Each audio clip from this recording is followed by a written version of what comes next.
senhores! Eu sou a professora Ângela, sou a tia de ciências e hoje a gente vai falar sobre os vírus, esses pequenos instrumentos do mal.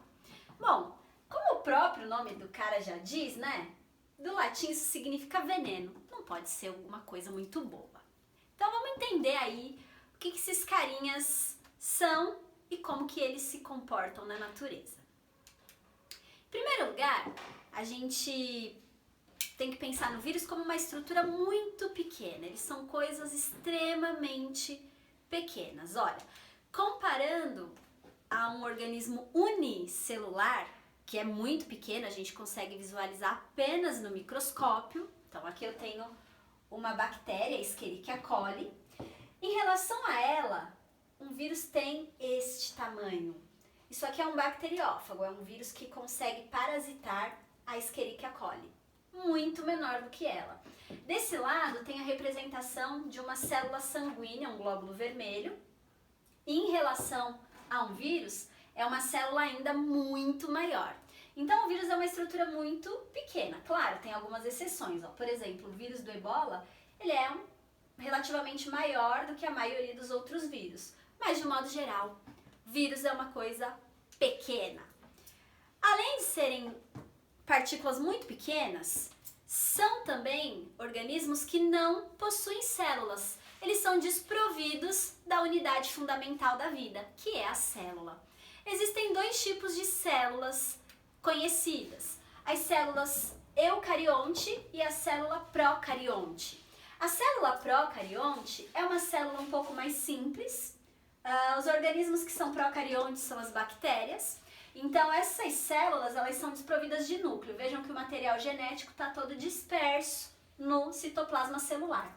Enquanto que na célula eucariótica, a gente tem a presença do núcleo e o material genético fica abrigado nessa região.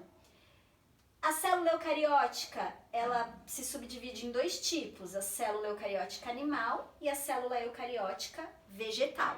Mas ambas são classificadas como eucariótica porque as duas possuem o material genético organizado em núcleo. E o vírus? O vírus não tem nenhum tipo de célula, nem o outro. Eles são organismos acelulares. E por não possuírem células, eles não têm metabolismo, porque é no interior da célula, no citoplasma, que todas as reações metabólicas de um organismo vão ocorrer, em nível celular, né? Então o vírus, ele é muito pequeno, ele é desprovido de célula, ele não possui metabolismo, ele não faz nenhuma reação de produção de nenhum tipo de substância dentro dele. Por conta disso, ele é considerado um organismo parasita. Mais do que isso, ele é um parasita obrigatório, porque sem a célula ele não consegue fazer absolutamente nada. O termo parasita, queridos, a gente geralmente usa associado com organismos que roubam nutrientes de outro organismo, de um organismo chamado hospedeiro. Então, por exemplo, se você tiver um verme aí no seu intestino, ele suga o seu sangue. E no seu sangue existem os nutrientes daquilo que você comeu. Então, ao sugar seu sangue, ele está te roubando nutrientes. Portanto, ele está te parasitando. Veja, esse termo parasita não é muito utilizado para vírus, porque na realidade, embora eles sejam parasitas obrigatórios, eles são necessariamente patógenos. Os vírus, em contato com uma célula, mais do que parasitar, eles causam alguma doença. Então a gente usa mais o termo patógeno, tá? Para vírus, bactéria causadora de doença também e fungo, ou seja, os micro-organismos causadores de doença são chamados de patógenos. E aí a estrutura de um vírus, ela não é algo tão difícil da gente compreender. Na verdade, ele é um organismo bastante simples, já que ele é desprovido até mesmo da própria célula. O que ele tem? Ele tem um material genético no seu interior, protegido geralmente por um capsídeo proteico e uma cápsula mais externa, um envelope, também de origem proteica, às vezes lipoproteica, feita de lipídio e proteína. tá? Mas basicamente a estrutura viral é essa. Tem alguns tipos de vírus que são chamados de nus, porque eles não possuem essa cápsula mais externa. Então eles são mais expostos, na verdade, no ambiente, porque não possuem esse envoltório proteico que, na verdade, serve para proteger melhor o material genético que esse vírus possui. Além disso, a gente pode classificar os vírus em duas grandes categorias. Dependendo do material genético que ele possui, ele pode ser classificado como adenovírus ou RNA vírus. O que é isso? O material genético de um organismo pode ser feito da molécula de DNA ou da molécula de RNA, que são moléculas que a gente vai estudar posteriormente na aula de expressão gênica. Por enquanto, basta a gente entender que existem vírus com um tipo de material genético e vírus com outro tipo de material genético, por isso essas duas categorias, tá? Coloquei aqui alguns exemplos de DNA vírus. Por exemplo, o HPV é um DNA vírus, o vírus que causa a hepatite B é um DNA vírus e o bacteriófago, que é o vírus que parasita a bactéria, também é um DNA vírus. RNA vírus são os vírus que possuem, então, o RNA como molécula genética, né, como material genético. E dentro dos RNA vírus existe uma outra subcategoria, que são dos retrovírus. Nem todo RNA vírus é um retrovírus. Quem são os retrovírus? São os vírus que possuem RNA como material genético e que, além disso, têm a capacidade de produzir a enzima transcriptase reversa. E isso confere para esses vírus uma possibilidade de expressão gênica quando eles infectam a célula diferente. O vírus por si só não expressa nada, mas quando ele infecta a célula, um DNA vírus, o material genético dele se acopla ao DNA da célula, esse DNA sofre um processo de transcrição, ele produz RNA mensageiro, o RNA mensageiro é traduzido em uma linguagem proteica. Os vírus que possuem RNA e que conseguem produzir transcriptase reversa, o que é que eles fazem? O material genético deles é o RNA, eles conseguem sintetizar DNA a partir do RNA pela ação dessa enzima, transcriptase reversa. Então, este processo também é chamado de transcrição reversa. Aí a transcrição para o RNA ocorre, depois a tradução ocorre, sendo produzido proteína dentro da célula infectada. Então, os retrovírus, no processo de expressão deles, existe um passo a mais. É nesse momento que muitas mutações podem ocorrer. Então, os retrovírus são vírus que produzem doenças que são mais difíceis de serem tratadas. Um exemplo clássico de retrovírus é o HIV, o vírus causador da AIDS. Isso, aquela doença que a gente diz que não tem cura. Por que será, né? Porque tem toda o funcionamento aí do vírus que é realmente bastante complexo, mas existem outras questões financeiras, envolvendo produção de remédios e tal. Então a gente não vai entrar nesse aspecto agora, tá?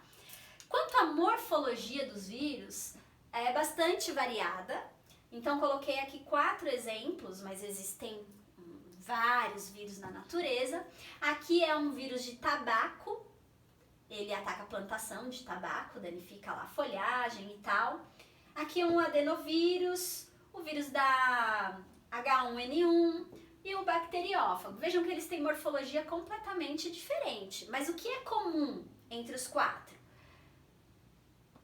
Envoltório capsular e dentro material genético. Ó. O tabaco tem RNA. O adenovírus, envoltório capsular, DNA. O vírus da influenza tem capsídeo e RNA. O bacteriófago, capsídeo e DNA, certo? E aí, os vírus então são organismos bastante simples do ponto de vista estrutural, perceberam? Mas como que a gente define esses organismos? Eles são coisas vivas ou não vivas? Porque vejam, para ser um organismo vivo, esse cara precisa ter pelo menos uma célula. E a gente acabou de dizer que os vírus são organismos desprovidos de célula. Então, afinal, o que são esses monstrinhos que causam tantas patologias entre os humanos? Para entender melhor, né, um pouquinho de como a gente define o vírus, a gente vai fazer um parêntese aqui que vai servir para o entendimento de outras aulas a respeito das propriedades fundamentais da vida. Então, existem propriedades que ajudam a gente a definir o que é um organismo vivo, porque definir vida, gente, é algo muito complexo, não é simples como parece, tá? Então, quais são as propriedades fundamentais da vida? O que todo organismo vivo apresenta e por isso ele é classificado como um organismo vivo? Todo organismo vivo apresenta uma organização química única e complexa. O que significa isso? Todo organismo vivo é feito de um grupo de moléculas bastante específicas. Tem 4 categorias principais que são carboidratos, lipídios, proteínas e ácidos nucleicos. Os carboidratos basicamente são fonte de energia para esse organismo. Os lipídios, eles são componentes das biomembranas que formam a célula do organismo. Proteína também é componente estrutural de biomembrana e proteínas são produzidas dentro da célula, alguns lipídios também. Ácidos nucleicos são o material genético que essa célula tem. Então, esse cara aqui representa o DNA, esse daqui representa o RNA. Além dos vírus, basicamente todos os outros organismos possuem DNA como material genético. Mas mesmo nos organismos que possuem DNA, a molécula de RNA também é fabricada. Então essas 4 substâncias são as principais substâncias formadoras da vida. Além da organização química, todo organismo vivo possui um nível de organização hierárquica. O que significa isso? Todas as substâncias são formadas a partir da combinação de átomos. Então, os átomos se combinam, formam as diferentes moléculas, dão origem às diferentes substâncias.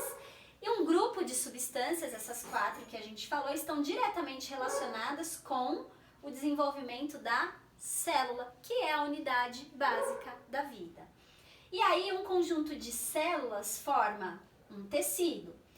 Vários tecidos dão origem a um órgão e um conjunto específico de órgãos forma um sistema. Vários sistemas formam o organismo como um todo. Então, todo organismo tem essa organização. Todo organismo chega até aqui desse jeitinho? Muitas vezes não. Existem organismos que têm uma organização um pouco mais simples. Por exemplo, não tem sistema nervoso, não tem sistema digestório, alguns não têm sistema respiratório, depende de qual organismo a gente está falando, mas todos têm uma organização hierárquica, certo? Todo organismo vivo também apresenta reprodução. Todo organismo vivo tem a capacidade de transmitir a sua informação genética aos seus descendentes. E junto com a reprodução aparecem 2 questões aí, a hereditariedade, que eu posso transmitir a minha informação genética, junto com a variação dessa informação genética. O meu material genético vai ser transferido para os meus filhos, mas isso não significa que vai ser exatamente igual à forma que é em mim. A sequência de bases nitrogenadas do meu DNA pode apresentar pequenas variações em relação aos dos meus filhos, porque ocorrem mutações à medida em que os processos de divisão celulares ocorrem para a gente gerar as células reprodutoras, certo? O importante é, todo organismo vivo consegue se reproduzir, consegue gerar hereditariedade e as variações vão aparecendo aleatoriamente ao longo do tempo. Existem 2 tipos de reprodução, a sexuada e reprodução sexuada.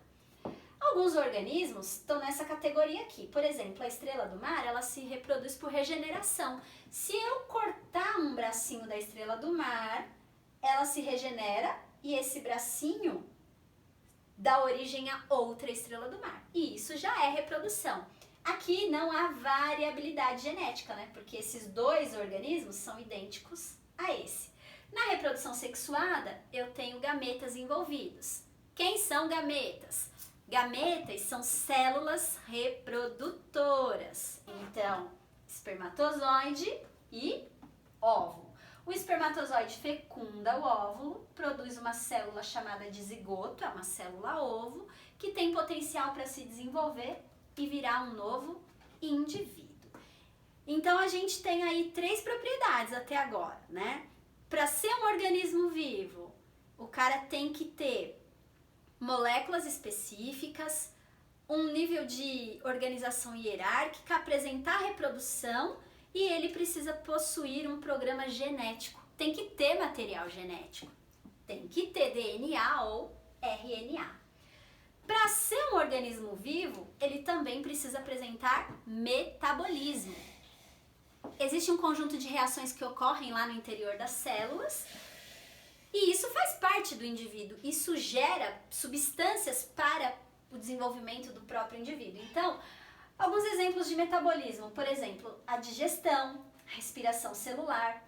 A gente quebra moléculas que a gente come e utiliza essas substâncias mais simples para produzir novas moléculas e novas estruturas. Dentro do metabolismo existem as reações que são catabólicas, reação catabólica é de quebra, e as reações anabólicas, que são reações de construção de moléculas. Então, reação catabólica, um exemplo, comi amido lá no pão, no macarrão, sei lá onde.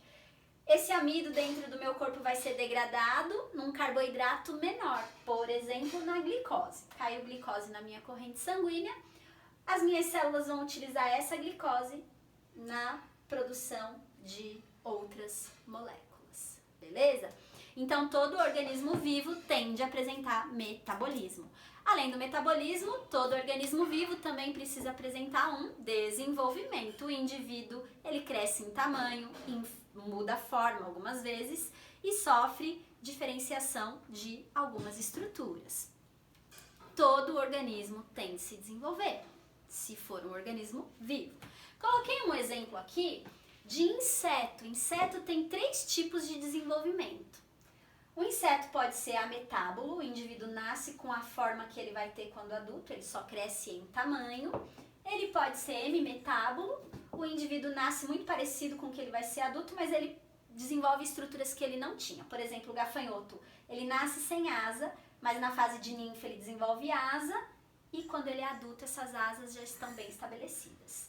E aquela mosquinha que voa e que importuna a gente, chatíssima, ela é gerada como larva, se desenvolve em pupa e quando adulta é que ela ganha aquele formato que a gente conhece de mosca. Então ela sofreu várias metamorfoses ao longo da vida. Isso para os insetos, gente, é um ganho evolutivo sem precedente, tá? É por isso que eles são os organismos mais abundantes do planeta.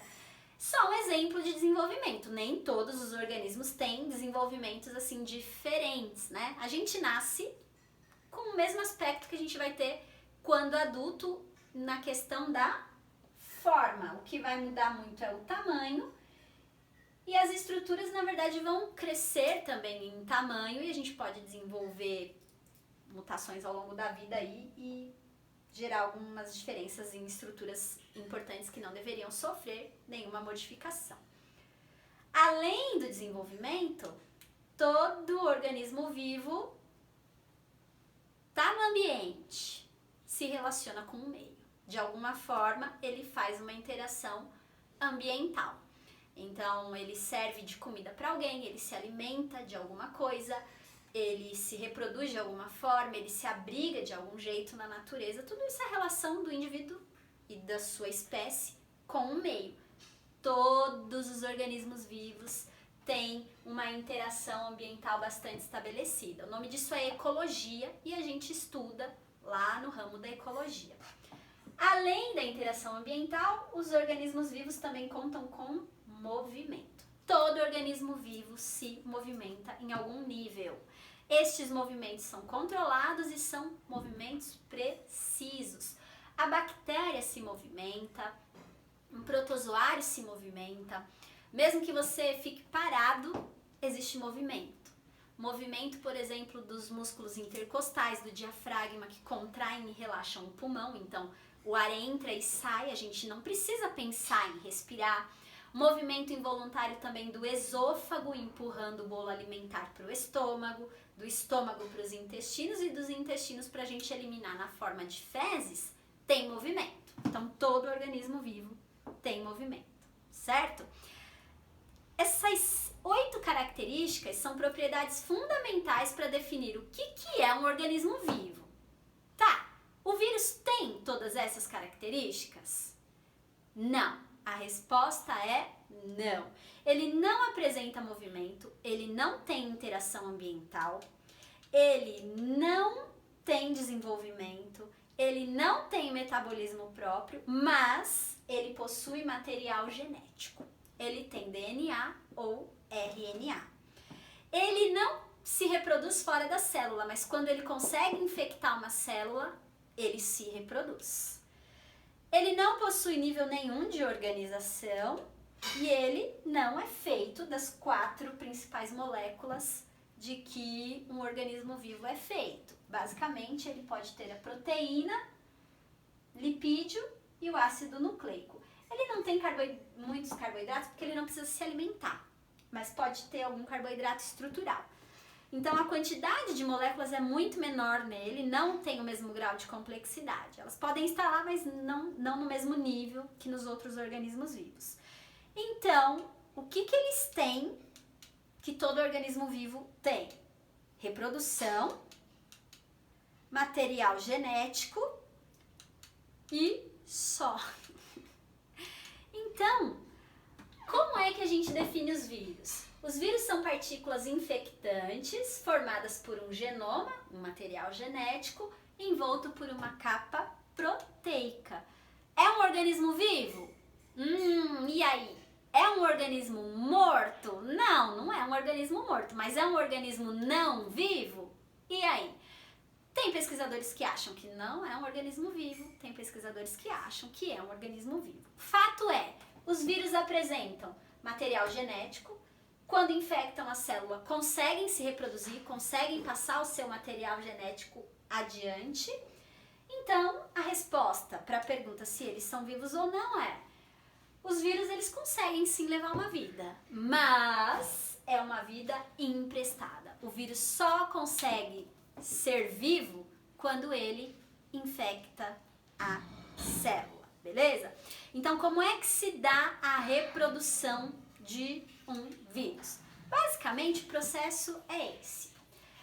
O vírus, quando ele encontra uma célula que ele consegue parasitar, o que acontece? Ele encosta na membrana dessa célula. Quando ocorre afinidade química por conta das substâncias que estão presentes aqui na cápsula do vírus e das glicoproteínas presentes aqui na membrana do organismo que vai ser parasitado, ocorre aí um sítio de ligação. Ele consegue perfurar a membrana, e esse é um processo extremamente com um grau de especificidade muito grande. Um vírus só consegue parasitar um único tipo de célula, mas quando ele consegue, o primeiro estágio é o de fixação. Então o vírus se acopla na membrana da célula hospedeira, se fixou. Conseguiu se fixar, ele perfura a membrana e despeja o seu material genético. O segundo processo está ocorrendo uma infecção. No terceiro momento, a partir do momento que ele se fixou, perfurou e conseguiu infectar, essa célula passa a reproduzir, a replicar o material genético do vírus e as cápsulas para que novos vírus sejam montados. Começa então o processo de montagem de novos vírus. Fixação, infecção e montagem. Depois que a célula monta novos vírus dentro dela mesma,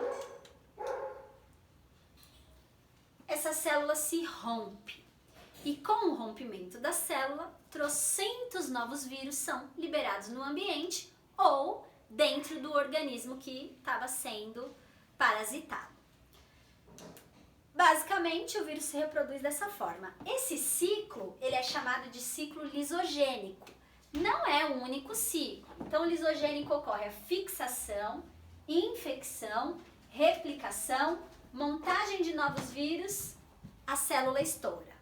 Esse é um ciclo mais básico. Mas existe um outro ciclo de reprodução que é chamado de lisogênico. Aqui é o lítico, que a gente acabou de ver. No ciclo lisogênico, o que acontece? O vírus se fixa na célula, infecta a célula e o DNA do vírus ele é incorporado no DNA da célula. Então essa célula passa a ter um DNA diferente. O DNA do vírus ou RNA se conectou aqui no DNA da célula e quando essa célula sofrer uma divisão, uma mitose, ela vai se dividir em duas geneticamente idênticas a essa célula mãe. Mas essas duas células, elas estão infectadas. Quando essas duas células se dividirem novamente, o que vai acontecer? Elas vão originar 4 novas células infectadas. Então a gente tem essas duas possibilidades de reprodução para o vírus. Quanto aos vírus, gente, de um modo genérico, era isso. Basicamente, o que a gente sabe sobre os vírus são o processo de reprodução, a estrutura deles e que definitivamente eles não são um organismo vivo, mas que definitivamente eles também não são um organismo não vivo. A gente vai tratar de doenças virais numa outra aula, mas hoje eu queria falar um pouquinho sobre o coronavírus, que é uma família de vírus. Não é uma família de vírus tão nova, já faz algum tempo que a gente conhece os coronavírus, na verdade. Mas esse coronavírus de agora, ele é novo, a gente não sabe como lidar com ele ainda, a gente está aprendendo. Então, o que acontece aí com o tal do coronavírus? Primeiro, que ele surge lá em 1960, a primeira linhagem de coronavírus que a gente conheceu, tá?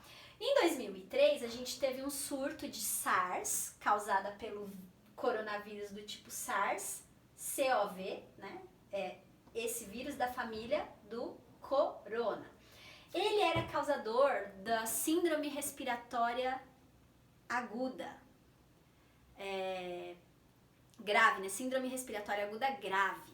A pessoa não consegue respirar, ela tem uma falta de ar enorme e isso pode levar a pessoa a óbito. Aí depois em 2004 surgiu um outro tipo de coronavírus, em 2005 também, e em 2012 surgiu uma outra linhagem, o MERS-CoV, que também teve uma repercussão um pouco maior, síndrome respiratória grave do Oriente Médio, o vírus veio do camelo, também causa problema respiratório. E agora, em 2019, surge um novo coronavírus, o SARS-CoV-2, que é mais próximo do SARS-CoV de 2003, causador da síndrome respiratória aguda grave, tá? A gente ainda não conhece muito sobre esse cara. Tá todo mundo numa corrida maluca tentando entender como que o vírus atua bem especificamente. A gente sabe mais ou menos, mas não tem tantas certezas. Tá todo mundo na corrida, na tentativa de produzir algum remédio que consiga parar o vírus, combater o vírus, desenvolver vacina. Mas em média, gente, uma vacina demora 5 anos para ser produzida. Entre a fase de pesquisa, elaboração da vacina, os testes, para ver como que a vacina vai reagir. Tem uma série de protocolos aí que devem ser seguidos e que levam tempo. Como o mundo inteiro basicamente está pesquisando sobre isso, pode ser que a gente, em muito menos tempo, consiga aí alguma vacina. Mas para agora, não existe essa possibilidade, tá? Existem algumas pessoas aí que estão usando a hidroxicloroquina e a azitromicina como forma de tratamento para o vírus. Não existe nenhuma recomendação científica que garanta que o uso desses medicamentos cure a doença, gente. Não tem. Mais do que isso, tem gente comprando essas medicações sem ter a doença e já fazendo uso. Isso é uma loucura.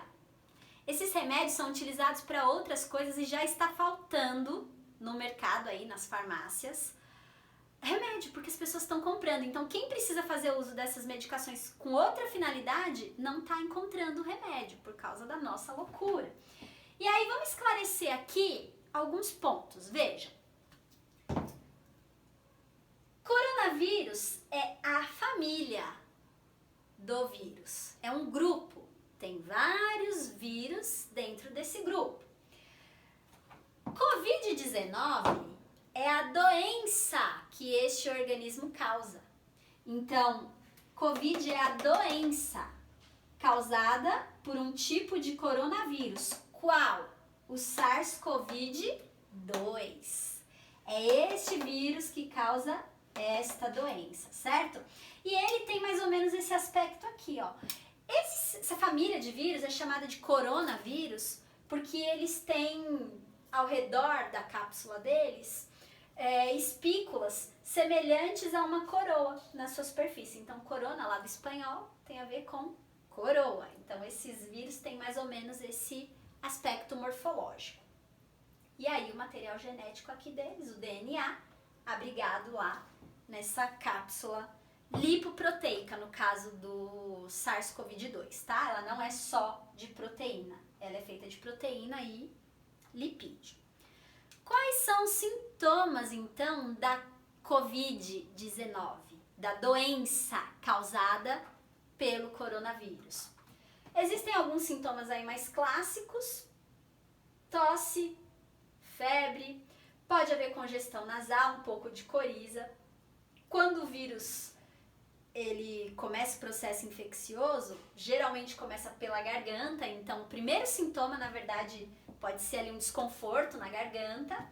Posteriormente, essa pessoa vai ter fadiga, em decorrência da falta de uma boa respiração, vai se sentir cansaço e, em alguns casos, há relato de diarreia. A gente não sabe, mas alguns pesquisadores acreditam que o vírus pode atacar células de sistemas diferentes. Atacaria, por exemplo, as células do intestino e, por isso, a diarreia, tá? E, no caso de uma evolução para uma situação mais grave, dificuldade para respirar. E é só nesse momento que as pessoas deveriam procurar auxílio médico. Porque, na realidade, os hospitais estão cheios de pessoas doentes, infectadas com o coronavírus. Tá tudo contaminado. Você vai lá com alguns sintomas leves e, de repente, você não estava e você se contamina. Então, não é interessante, você, uma pessoa inteligente, não vai fazer isso. Você vai ficar isolado na sua casinha. Muito bem. Então, mas esse coronavírus aí que causa Covid é um vírus muito perigoso? Ele é um vírus que mata muito? Na realidade, gente, não. A letalidade da Covid, da doença Covid, ela não é alta, ela é relativamente baixa. Ó. Quantidade de mortes por doença por dia no mundo, se a gente for olhar a Covid, 62 mortes por dia. O problema da Covid é que ela pode evoluir, isso aqui, ó, é aquela gripezinha que andam falando por aí, só que não, porque ela pode evoluir para uma pneumonia, que é a terceira doença que mais mata no mundo por dia. Pneumonia grave, severa, tá? A evolução dessa doença. Então, a gente tem mais de 2.000 mortes por dia relacionadas à pneumonia, que é a forma mais agressiva da Covid. Pode evoluir para uma pneumonia. O grupo de risco dessa doença, basicamente, são as pessoas mais velhas. Por quê? Porque elas geralmente são portadoras de doenças como pressão alta, diabetes, e essas doenças tornam a pessoa mais suscetível, mais vulnerável a Covid. Ela pode ter mais facilmente complicações do que uma pessoa que não é portadora dessas doenças. Além disso, o idoso ele tem um sistema imunológico muito mais velho do que uma pessoa de 15 ou 20 anos. E como tudo na gente, o sistema imune também envelhece, ele é mais fraco com o passar dos anos. Então, não é só o meu rosto que tem 34 anos, o meu sistema imunológico também tem 34 anos, eu já não sou mais uma menininha, certo? Tenho pressão baixa, não tenho pressão alta, então já me livrei aqui de uma situação de risco. Mas de um modo geral, as pessoas que estão bastante suscetíveis são pessoas com doenças cardiovasculares, pessoas diabéticas, pessoas que já são portadoras de doenças respiratórias crônicas, pessoas que têm pressão alta e pessoas que têm neoplasias, né? Algum tipo de câncer, porque geralmente elas são imunossuprimidas, elas fazem uso de medicação, tomam radiação, quimioterapia e tudo isso detona o sistema imunológico da pessoa. Então, basicamente, ela fica sem defesa. É isso. Esse é o maior grupo de risco. Ah, mas aí você pode pensar, a maioria das pessoas não tem essas doenças, a maioria das pessoas não são idosas. A gente precisa se preocupar tanto com a Covid? A resposta está nesse gráfico, olha. É uma doença que tem um crescimento exponencial. Não pela sua letalidade, porque a gente acabou de ver que é baixa a letalidade, mas ela tem um crescimento exponencial porque a taxa de transmissão é muito alta. E esse é o grande problema da Covid-19. Ela é facilmente transmitida. O processo de transmissão é um estalar de dedos. Qualquer secreção de uma pessoa infectada que eu tenha contato e eu leve isso para alguma mucosa do meu corpo, sei lá, boca, nariz, olho, é uma porta de entrada para o vírus no meu organismo. E esse processo se dá de modo muito fácil, porque quando a gente lida com o outro, conversa, abraça ou segura na mão, essa contaminação pode acontecer. Então esse gráfico é o gráfico de crescimento de casos na Itália. Veja, começa lá com pouquíssimas pessoas e aí a contaminação no início parece muito lenta. No mundo, a Organização Mundial da Saúde diz que em 67 dias havia 100 mil pessoas infectadas. Em 11 dias, de 100 mil pessoas passou para 200 mil pessoas. E em 4 dias, de 200 mil pessoas passou para 300 mil pessoas infectadas no mundo. Então, a transmissão é muito intensa, é muito rápida. Esse é o grande problema. É por isso que a gente precisa, sim, se preocupar com o coronavírus. E como é que ele atua no nosso corpo? O que ele faz? Primeiro, ele precisa de uma porta de entrada, alguma mucosa, né? Pode ser o olho, o nariz ou a boca.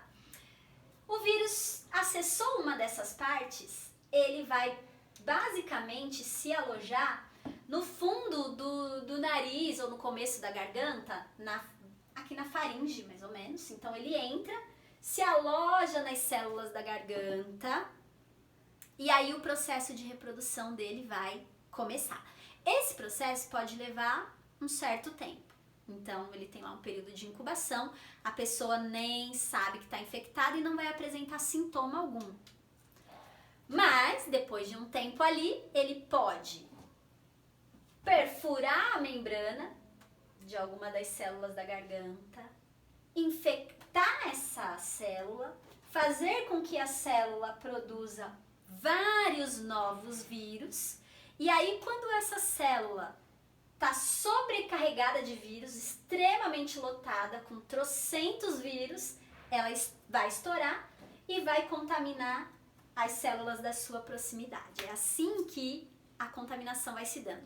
É nesse momento que o sistema imunológico percebe que dá aquele start e fala, opa, tem alguma coisa errada. Tem algum organismo invasor aí me prejudicando. E aí o sistema imune começa, então, uma resposta inflamatória. E aí você vai sentir o desconforto lá na garganta, é nessa hora. Até aí, não tem nenhum grande problema. Se o sistema imune da pessoa conseguir combater o vírus, parou nesses sintomas, mas nem para todo mundo vai ser desse jeito. Então, para algumas pessoas, o que vai acontecer? Dessa situação que parece lá a gripezinha, tá lá alojada na garganta, os vírus vão começar a migrar para os tubos respiratórios. Então aqui, ó, da garganta, a gente tem 2 tubos, a traqueia e o esôfago. O esôfago dá acesso para o estômago, a traqueia dá acesso para o pulmão. Então os vírus são vírus respiratórios, eles gostam de células do sistema respiratório, mais do que qualquer outra célula, né? Desce pela traqueia, começa a infectar os brônquios, que são essas ramificações da traqueia já para dentro do pulmão. Aqui nos brônquios, eles começam um processo de infecção da mucosa dos brônquios. Então, quando eles se deslocam para os brônquios, causando inflamação na mucosa desses tubos, que dão acesso para dentro do pulmão, o sistema imune começa uma reação muito mais intensa, muito mais agressiva. Nessa hora, a pessoa já vai ter muita febre e um desconforto muito grande. Já vai estar evoluindo para fadiga com certeza, se chegou nesse ponto. Ela já vai estar apática, sem apetite, com muita certeza. E febres muito elevadas. E aí, um agravamento desse quadro, qual que é? Dos brônquios, a infecção se espalha para os bronquíolos, que são essas... É assim, os brônquios se ramificam em bronquíolos, tá? Elas são as ramificações dos brônquios.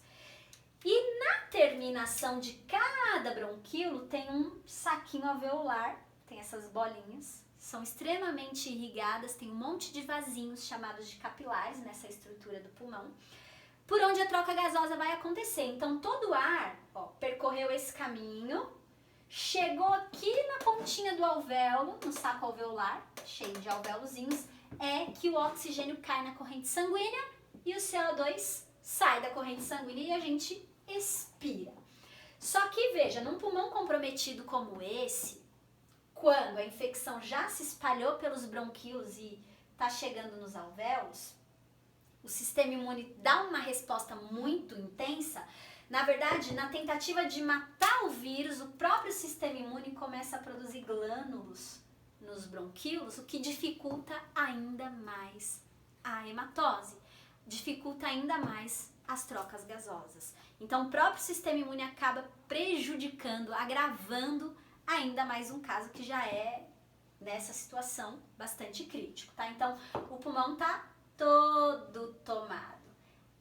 Já é um quadro difícil, essa pessoa precisa de um respirador, precisa de respiração mecânica, ela não dá conta de respirar mais sozinha. E aí, segundo a Organização Mundial da Saúde, 80% das pessoas que desenvolvem a Covid, porque tem algumas que podem até ter contato com o vírus e não desenvolver, mas as pessoas que desenvolvem a Covid, 80% delas têm sintomas leves, vão apresentar tosse, vão ter um pouco de febre, mas o sistema imune, beleza, vai dar conta de resolver tudo. 14% das pessoas infectadas vão ter um quadro um pouquinho mais crítico, vão apresentar falta de ar e dificuldade para respirar. Essas pessoas já precisam de ajuda na respiração. E 6% vão evoluir para o estado mais crítico, aonde a gente tem insuficiência pulmonar. E em decorrência da insuficiência pulmonar, você vai ter outros quadros, como falência de órgãos e óbito, morte, caixão e vela preta, amigo. Então não é só uma gripezinha. A gente não pode achar que é só uma gripezinha e que tá tudo bem, tudo certo. Porque mesmo as pessoas que conseguem se recuperar, gente, dessa infecção, as pessoas que evoluem, né, para um quadro um pouco mais grave, elas têm apresentado consequências da infecção, tá? Mesmo se curando.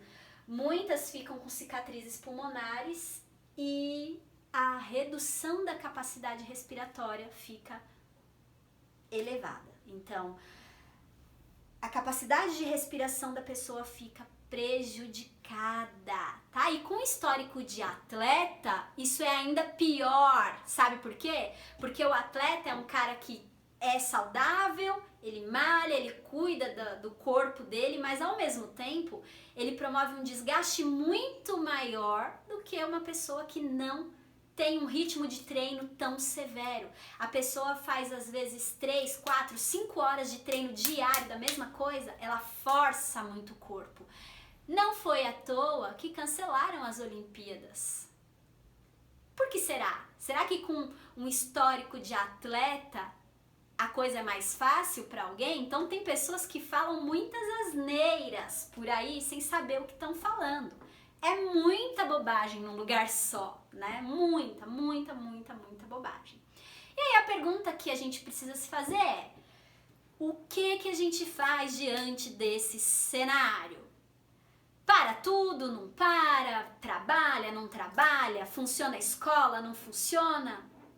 Qual é a melhor solução nesse momento?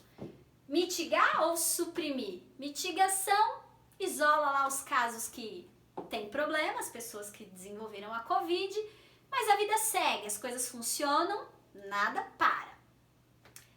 Supressão é mais drástico. Para tudo, isola todo mundo em casa, só funciona o comércio essencial para a sobrevivência das pessoas e nada mais.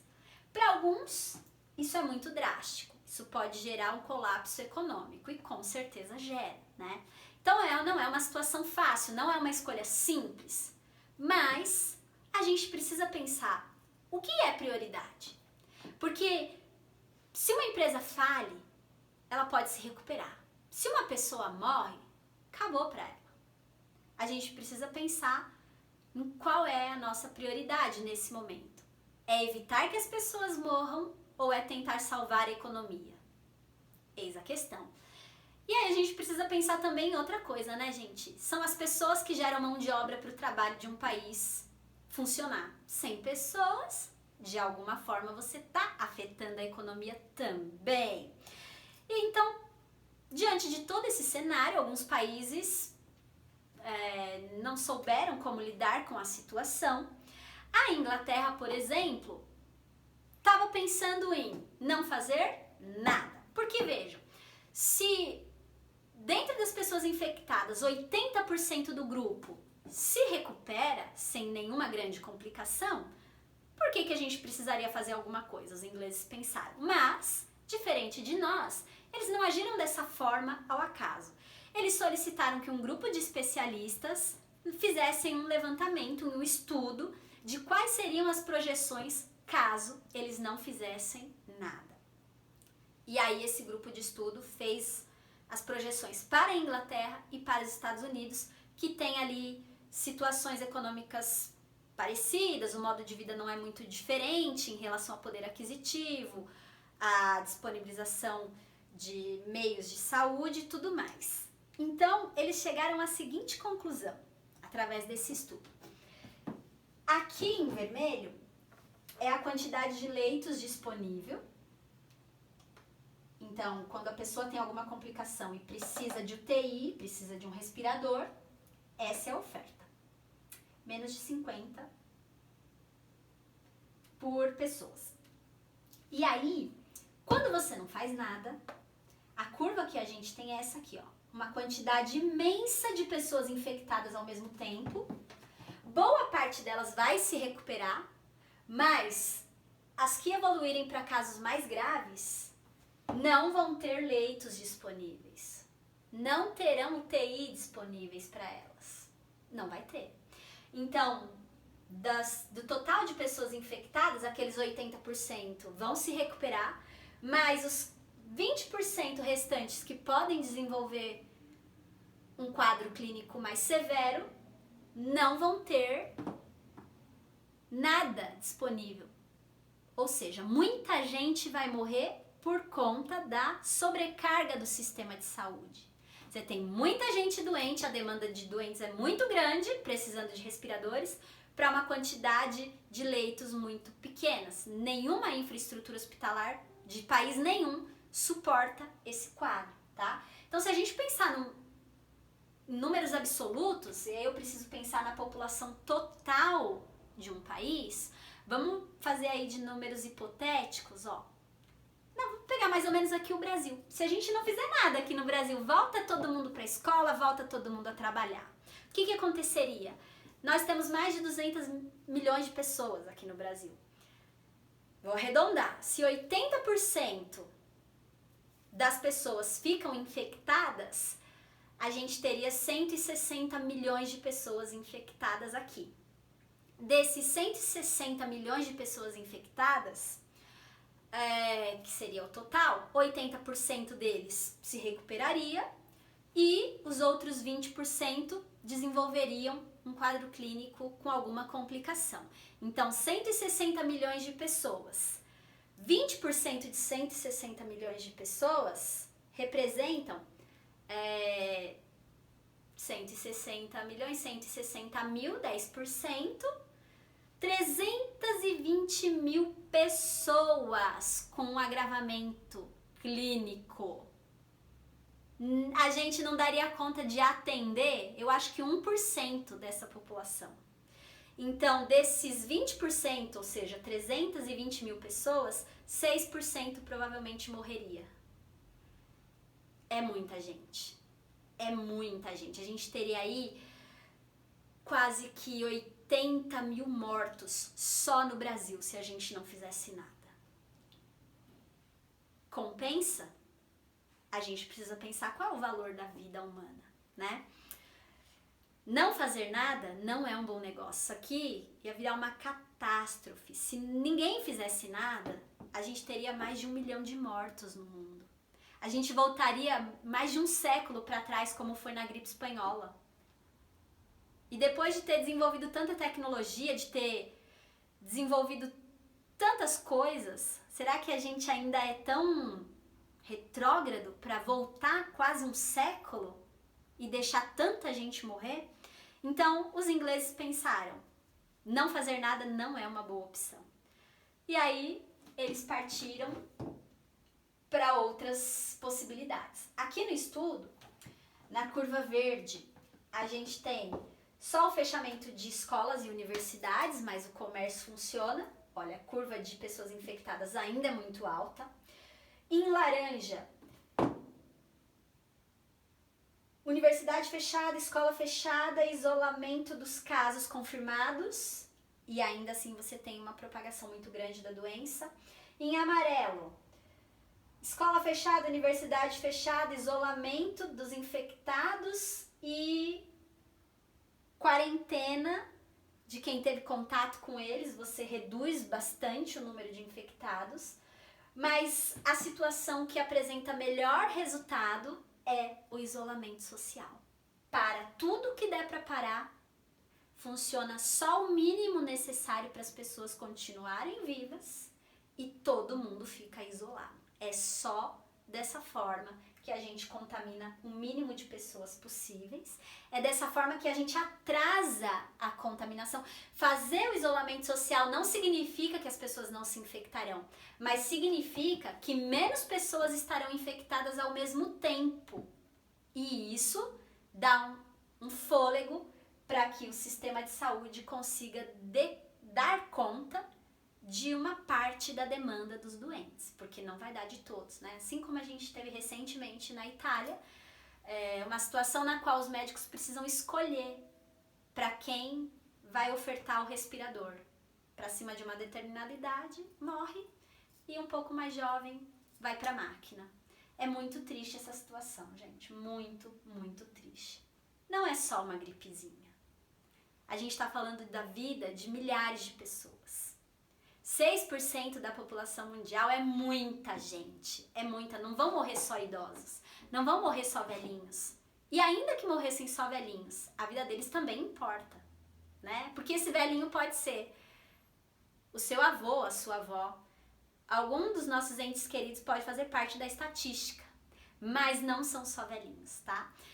Jovens entre 20 e 50 anos, tem vários casos hospitalizados nos Estados Unidos, por exemplo.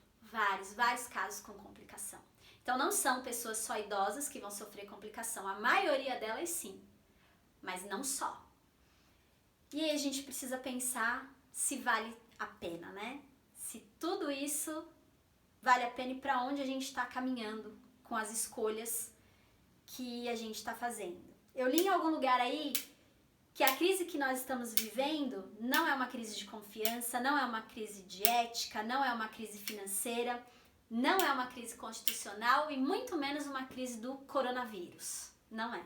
A gente está vivendo uma crise de um padrão de sociedade que a gente escolheu.